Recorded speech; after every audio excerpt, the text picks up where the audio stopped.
Okay, we're back talking about the enthalpy of reactions. And so the question for this video is, how are we going to figure out the enthalpy of a reaction? And so there's two things you'll be responsible for learning. And one is, let's just predict the sign if we can. And I'm going to switch from red because I prefer purple. So when we're looking at, let's take that solid ice cube, and then it melts, and then we vaporize it. Okay, these are processes that you should know without the numbers, but at least know if they're endo or exo, right? So it takes heat to go from a solid to a liquid and from a liquid to a gas.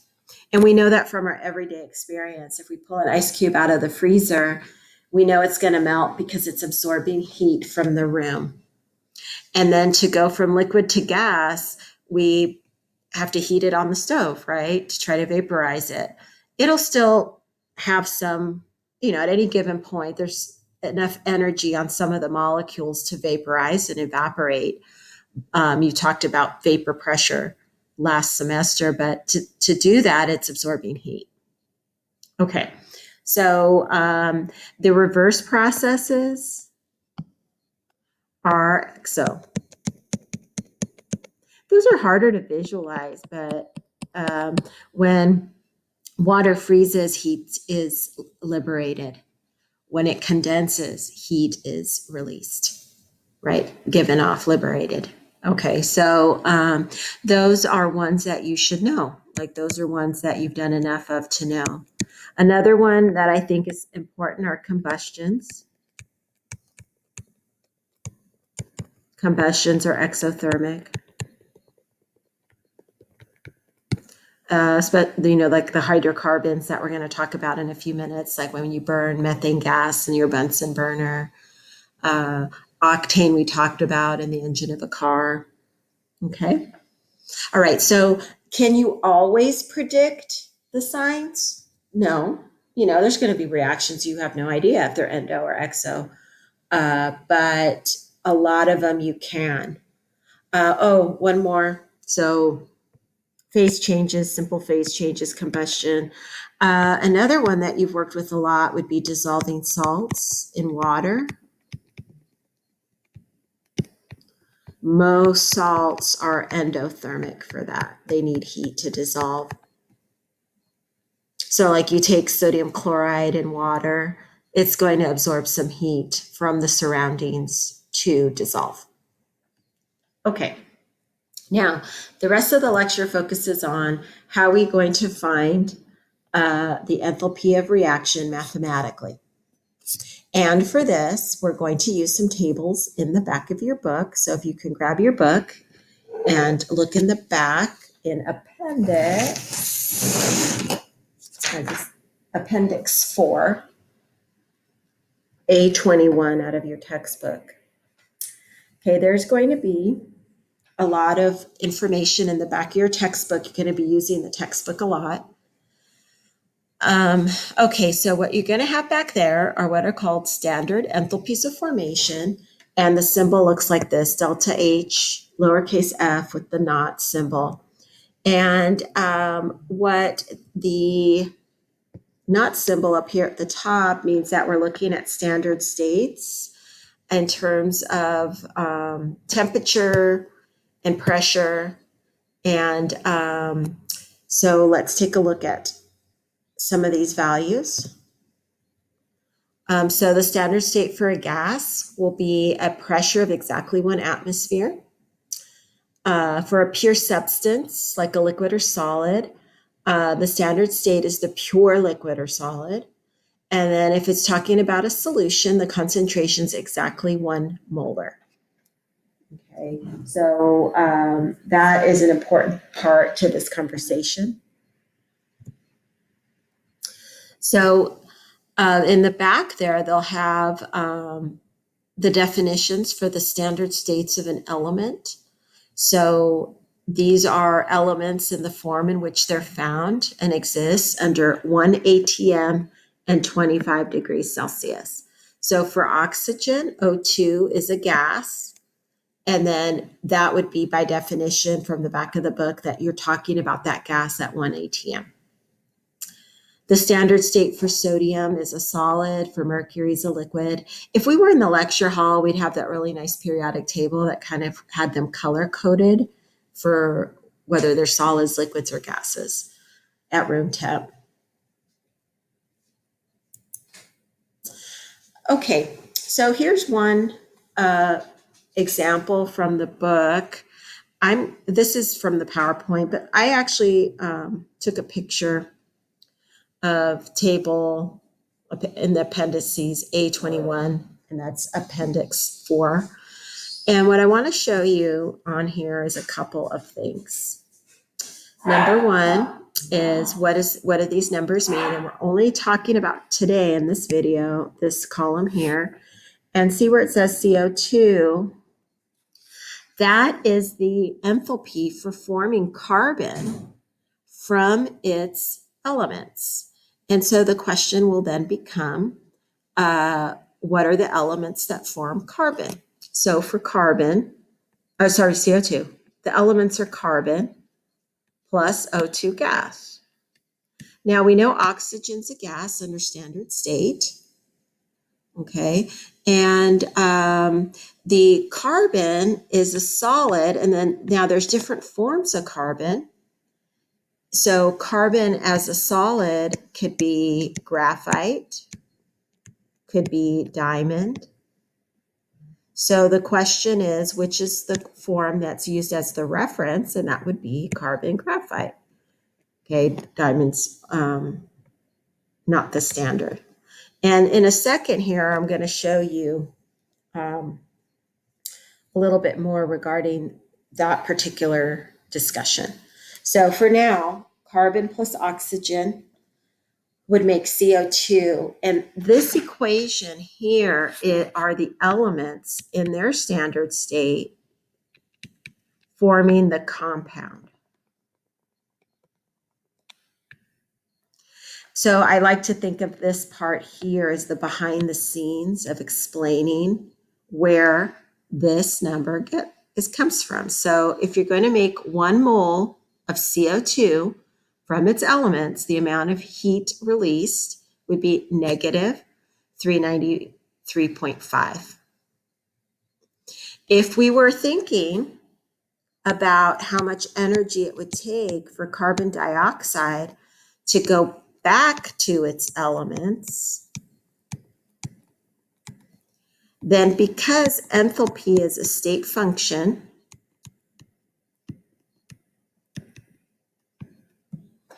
it would be plus 393.5. And then notice that these are kilojoules per mole.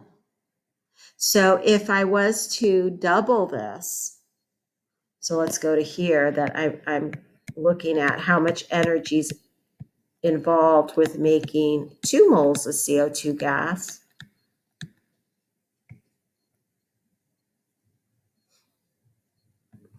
Doubling it, then that value for the enthalpy would be 2 times the negative 393.5.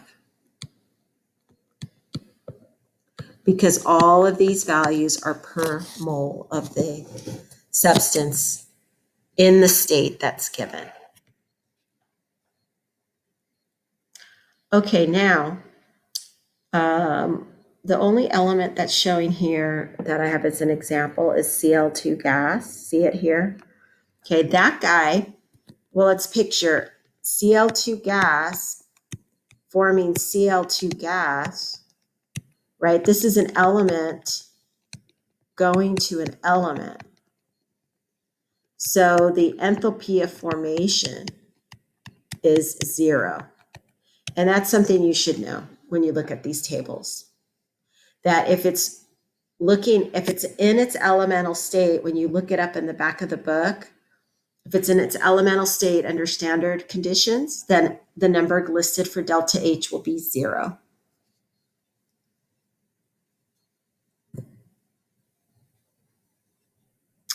Okay, so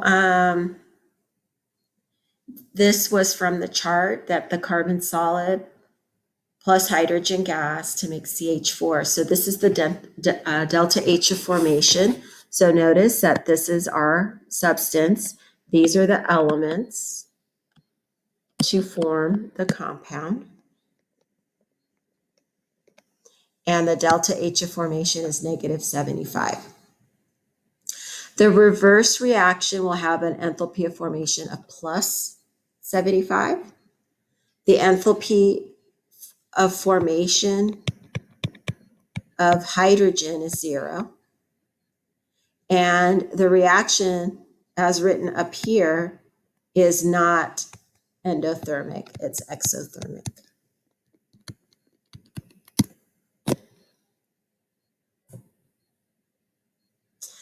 Okay, I already said this and we'll practice it some more. Is when a reaction's reversed, the magnitude of delta H remains the same, but you just change its sign. And then if you have to multiply those delta H of formations by the coefficient if it changes in a balanced equation.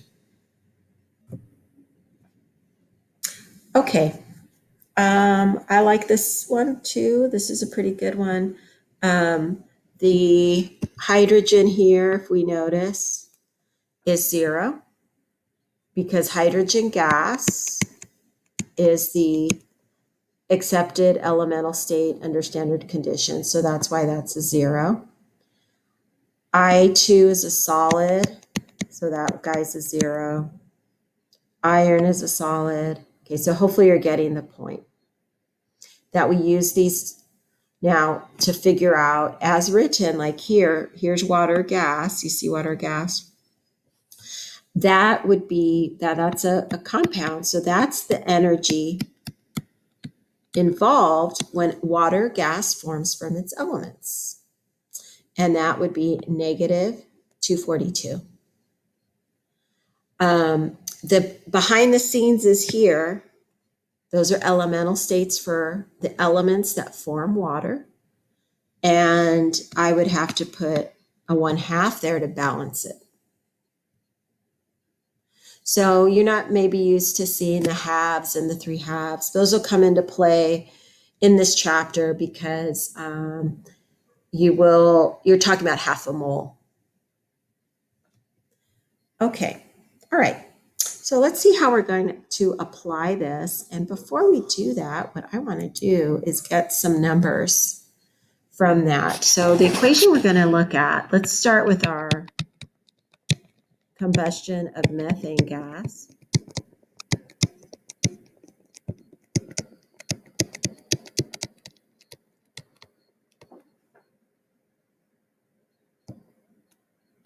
And we're going to balance it. And I want to figure out what the delta H of reaction is. What's the overall energy change? So let me go through that conceptually, and then I promise you there's going to be a shortcut. Yay. But I do need you to have your book with the appendix showing so that you know where I'm pulling the numbers from. So pause me if you have to grab your book or open it up on your computer. Okay, so this is the idea. We know that we can look up the enthalpies of formation of CO2 and water from the back. And that would be thinking of it in the following way, that we know the energies involved in forming CO2 from carbon and oxygen and forming water from hydrogen gas and oxygen. So we can use for sure the delta H of formations from the back of the book. The other thing we can use the back of the book is to picture then that our reactants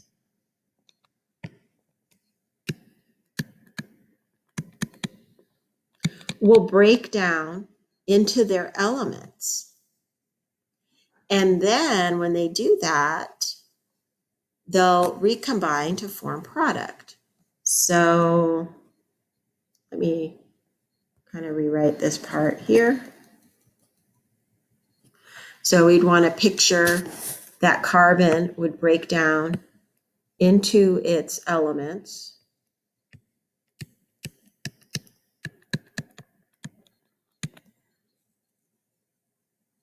Yeah, this is graphite. And then now oxygen's already an element, correct? So that's already there. So we could picture the methane forming carbon, graphite, and hydrogen. And then oxygen's already an element. And then the hydrogen recombines with oxygen to make water. And then the carbon and the oxygen make CO2. So the question then becomes, can we figure out the energy involved in all this? So what I'm going to say here is energy to break down compounds into their elements,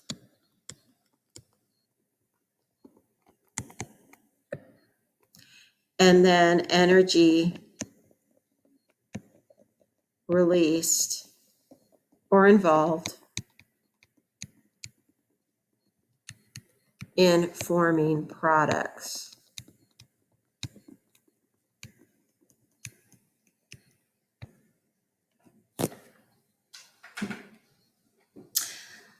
Okay, so for this, let's get some values from your book and put them up at the top.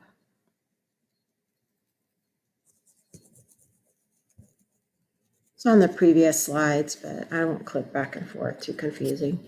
So let's go ahead and just do the following. So if I look up the delta H's of formation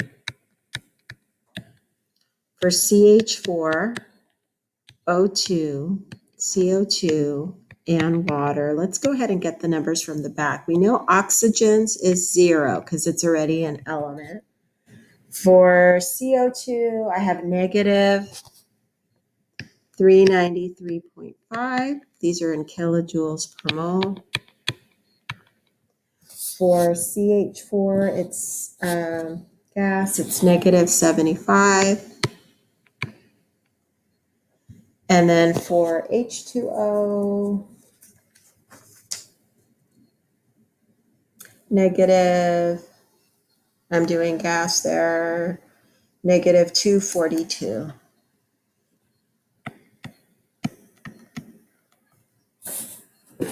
Okay, so with these numbers, let's think about what's happening.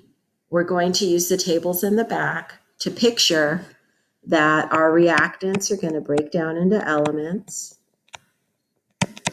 And then those elements are going to reform these products. This is a pathway we picked because we have the data and the numbers for this. And this is the beauty of what these are called state functions, meaning that the pathway we pick, we can pick many different pathways as long as the values are known, that it ultimately the pathway doesn't matter that we select, just the initial state and the final state. So we're going to take a look at this right now then. So energy to break down our compounds into elements. I have 1 mole of CH4. So negative 75 is what we need to form it. So plus 75 is what we need to break it down. The energy needed to break down O2, 0. It's already element that isn't involved. Energy released or involved in forming the products, well, that is just the number in the back of the book, because those are delta H of formations.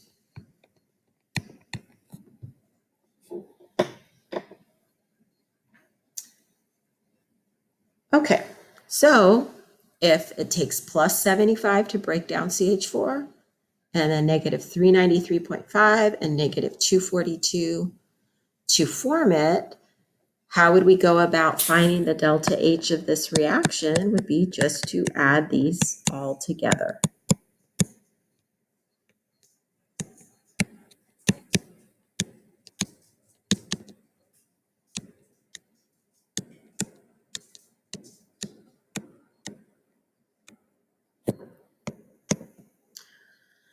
Now, we do have to make one adjustment, and that is, hopefully you caught it, which was that our water up here, our water gas,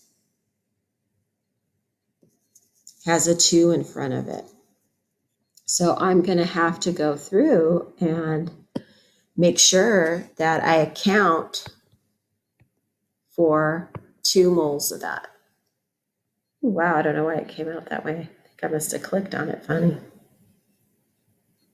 That's too weird looking. Let's go back. Oops. So we have the negative 242 kilojoules, but we have 2 moles of water. So that's going to have to be included in this value here.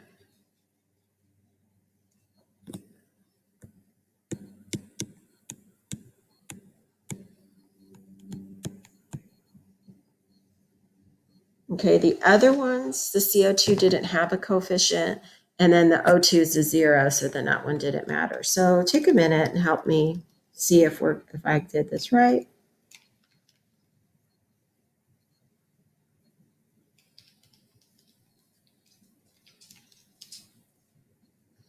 Negative 803 kilojoules.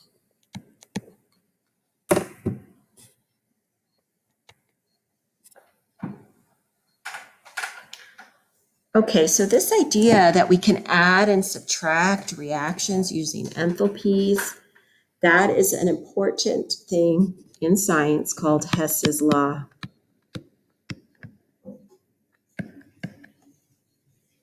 That, and it's really embedded in all the calculations that we do. Okay, that since these are state functions, that we can add and subtract these energies. Okay, now what I just explained to you requires us to do this part here, and I'm going to highlight it.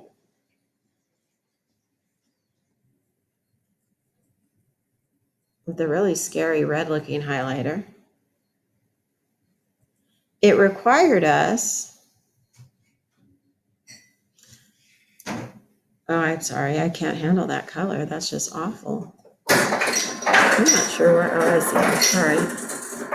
Yeah, that is just not a fun color. Oh, there we go. Well, that's getting worse. I hope that you're there. Okay, I'm going to rewrite this.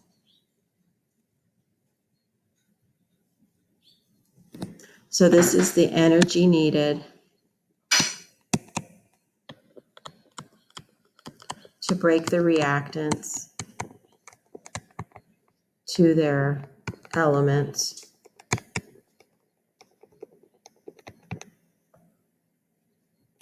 I don't know if break's the right word, make the reactants into their elements.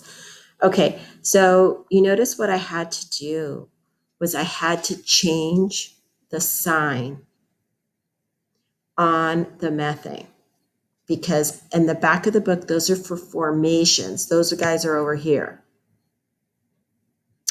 So if we had to do this every single time, it would get confusing.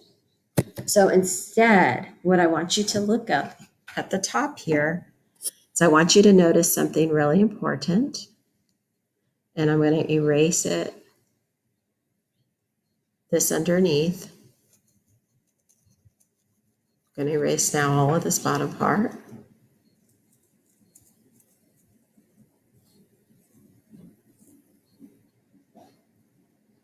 Okay, let's look back up here. Notice what I could have done to keep things simple.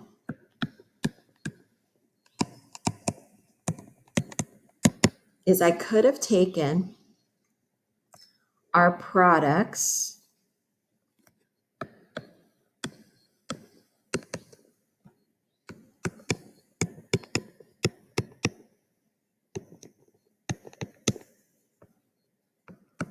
Okay, those are our products.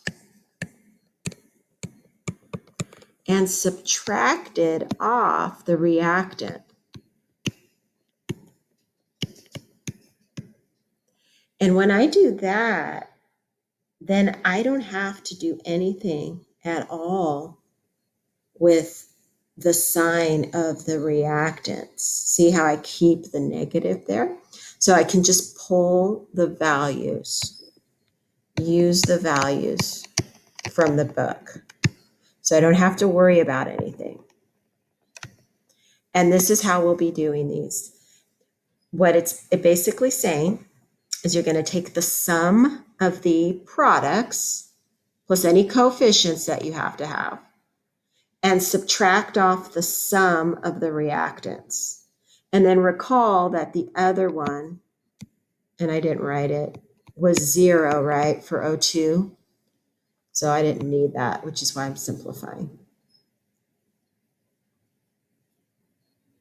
Okay, so let's take a look at how this is written out in a fancier way.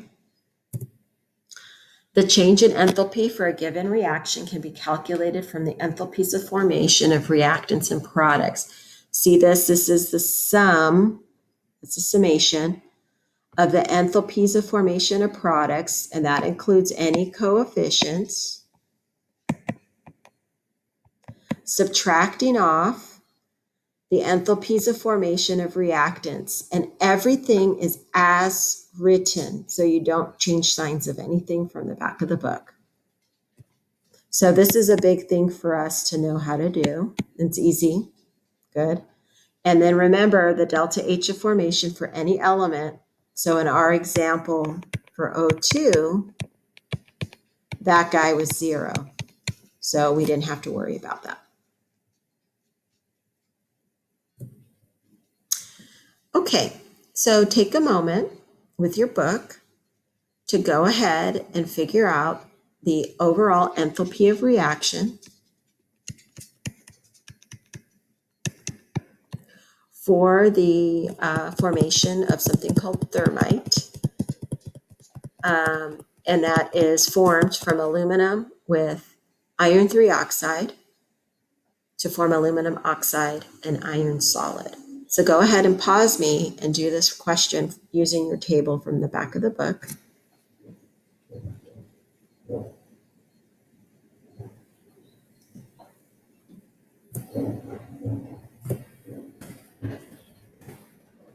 Okay, so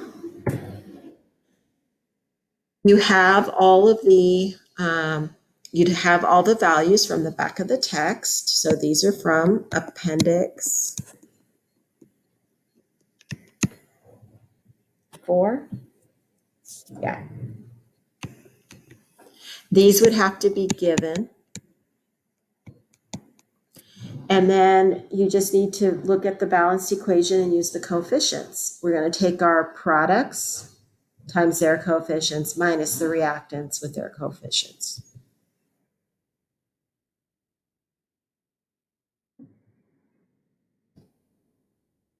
Okay, and so hopefully you get negative 850.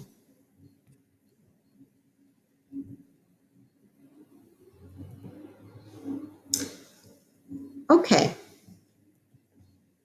and then there's some more examples. I think we're almost done. I think I'm just going to click through these. You can do these more slowly. This was for the combustion reaction of methanol. States of matter matter, so make sure that when you're looking up these the molecules that they're in the correct state as the balanced equation wants. Okay. So you can go ahead and do these and double check that you're understanding this. This is our very standard calculation for delta H of reaction. So whether it's endo or exothermic. So in summary, sometimes you will be asked for reactions that you know, like combustions or dissolving of a salt or phase changes, to predict whether it's endo or exo. Do those you should know that which ones are endo, which ones are exo. And then you will be asked to actually calculate the values using the back of the book. Okay?